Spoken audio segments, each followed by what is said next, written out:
finish a piece of work is twice time taken by B and thrice the time taken by C.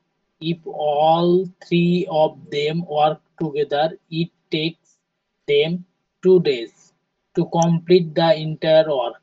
How much work was done by B alone?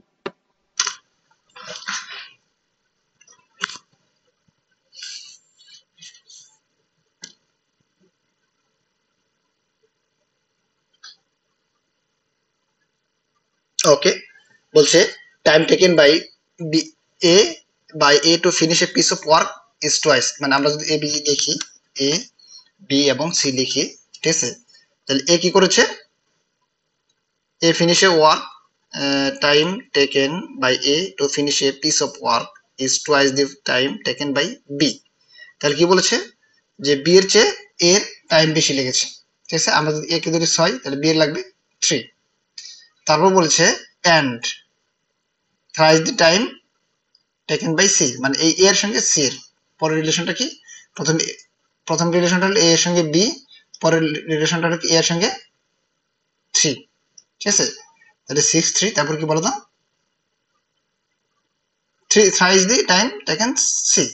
ওকে, তার মানে এখানে কত হবে 2। এইটুকু যদি আমরা বুঝতে পারি, তাহলে এটা আমাদের কি টাইম রেশিও, কার কত টাইম লাগলো, ঠিক আছে। এর যত মানে কি এখানে এর টাইম সবচেয়ে বেশি লেগেছে, তার মানে এর স্পিড হলো কি সবচেয়ে কম, বি এর ক্ষেত্রে তাই, ঠিক আছে। তাহলে 6 3 এবং 2 এর এলসিএম কত? 6. 6 3 এর এলসিএম হলো 6। আচ্ছা, আমরা তাহলে কি করতে পারি, 6 কে 6 দ্বারা ভাগ দেব, তাহলে এটা হবে 1। আর 6 কে যদি 3 দ্বারা ভাগ দিই, এটা হবে 2। আর 6 কে যদি আমরা 2 দ্বারা ভাগ দিই, এটা হবে কি 3। এটা আমাদের কি এফিসিয়েন্সি।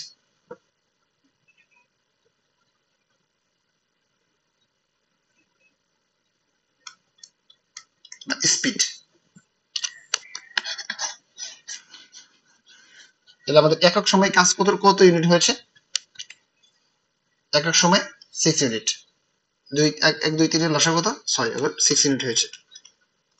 আচ্ছা, তাহলে বি কতটুকু কাজ করেছে, কতটুকু 2 কাজ by করেছে, 6. টোটাল টাইমের ভিতরে 6 ভাগের 2 ভাগ করেছে, 6 ভাগের 2 ভাগ। 1/3, this is the answer. Clear? এটা নিয়ে কারো কোনো সমস্যা আছে আমাদের?